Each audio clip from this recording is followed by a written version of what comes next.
Welcome to the singing laundromat.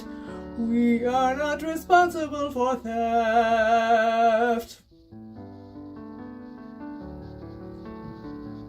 Hi guys, so today I want to talk about sleep. Sleep is one of the biggest things that CRPS affects, other than the pain itself, because the pain keeps you up all night. I've not had a full night's sleep since 2012, meaning an uninterrupted night of restful sleep. I'm lucky if I can get 4 hours a night of uninterrupted sleep. And for me personally, my pain is at its worst at night because I've been doing things all day, or even if I've not been doing things, just moving a little bit as the day goes on increases the pain. So by the time nighttime rolls around, it's just terrible. Keeps me awake and then wakes me up when I am asleep. I was actually talking to one of you guys the other day. The slightest, smallest motion while she's sleeping, brushing up against the covers, whatever it is so incredibly painful that it wakes you up. And I was like, oh my gosh, I'm not the only person. That's absolutely how I feel every night. The smallest little motion will just set your world on fire, and it's a nightmare. And if you have chronic pain, it's incredibly hard, if not impossible, to practice good sleep hygiene. For instance, doctors will tell you to turn off your screens a couple hours before you go to bed.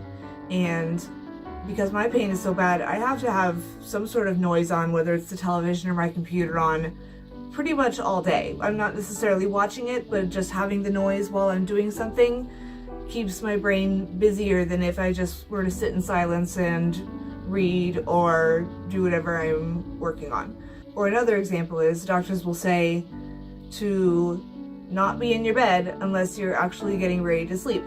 So if you have days, I have days like these all the time where I'm just feeling so incredibly lousy that I can't get out of bed. And then that's not good sleep hygiene because I've been in bed all day, and then my body doesn't know when it's time to go to bed because it doesn't understand, because there's no difference in where you are physically. So I want to give my top 5 tips that help me get better sleep, not great sleep, but as best as I can. So I guess it's my edited version of sleep hygiene for people with chronic pain. So let's give it a go. Number 1 would be if you exercise at all. Exercise is really good for people with chronic pain, especially people with CRPS, because it actually helps decrease your pain. It's incredibly hard to exercise most days, I understand that. But on the days you do, even if it's something low-key like yoga, that's what I tend to do, make sure you're done at least 3 hours before you go to bed, because then your body's not in workout mode and it's not all pumped up and it's not ready to, kick butt and take names. You have enough time to unwind and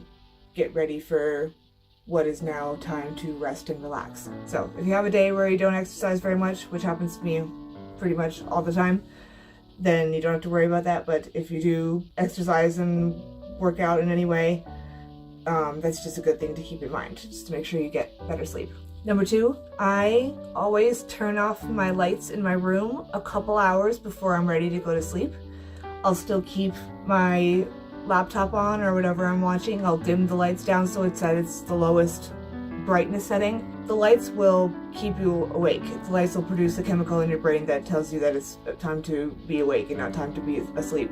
So if you're in the dark, it kind of helps you to tell your body it's sleep time now, it's time to rest, it's time to be unconscious. So that's at least helpful for me. Number 3 would be to turn off any screens you have, your phone, your computer, before you're tired, and just give yourself a chance to try and lay down in the quiet and the dark and see if you're ready to go to sleep, because you might not just feel how tired you actually are because the pain is just that bad. So you might not realize at midnight that you actually could go to sleep, but if you keep your screens on until 1 or 2, then you might not know that. So give yourself time to try that, and if you find yourself lying there for 45 minutes to an hour, more than that, then you can take out the laptop again and watch it for a little bit. Maybe you aren't ready to go to sleep, maybe the pain is just too bad. So watch it for a little bit and then try it again, then turn off the screens and give yourself another chance to try and rest. And that just makes it more likely that you'll go to sleep earlier, as opposed to keeping a screen on until you feel exhausted, which for me would be 2, 3, 4 in the morning most nights. So it's good to give yourself a chance to try and give your body sleep. Number 4, if it's really late, like I said, 2, 3, 4 in the morning and you cannot sleep at all, try eating a little something. Sometimes if your tummy's empty, that makes it a little harder to sleep. So just a little snack, nothing big or huge, a cookie or a muffin or something like that. Something that is really tasty to you, because that release of dopamine will help you be a little more comfortable and might help you get to sleep a little easier. So that's a little trick that I do. And if it's, no kidding, with the wee hours of the morning and I can't sleep at all, I give that a go. I have my favorite cookies that I hide under my bed and I eat 1, maybe 2 of those, and that usually does the trick. So if anything, it's just an excuse to eat something tasty. So you're welcome. And number 5, last but not least, is to listen to something as you try to sleep if you really, really can't stand that silence. Some nights I just cannot handle it. It's the arm is crying too much and I need something in my brain even when I turn the screens off. Listen to a podcast, an audiobook, some meditation, some stand-up comedy. That making me laugh, it tends to get me in the comfortable mood for sleep.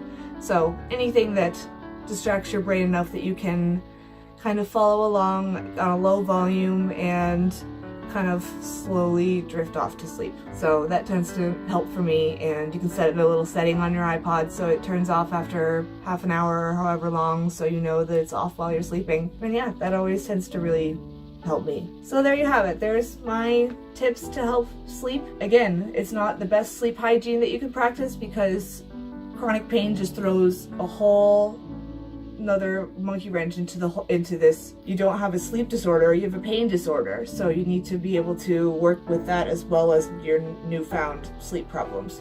So I hope these are helpful. If you have any tips for sleeping and getting more restful sleep, put them in the comments, because I'm looking for tips to sleep better. I'm always looking for tips to sleep better, and I'm sure everyone else is too.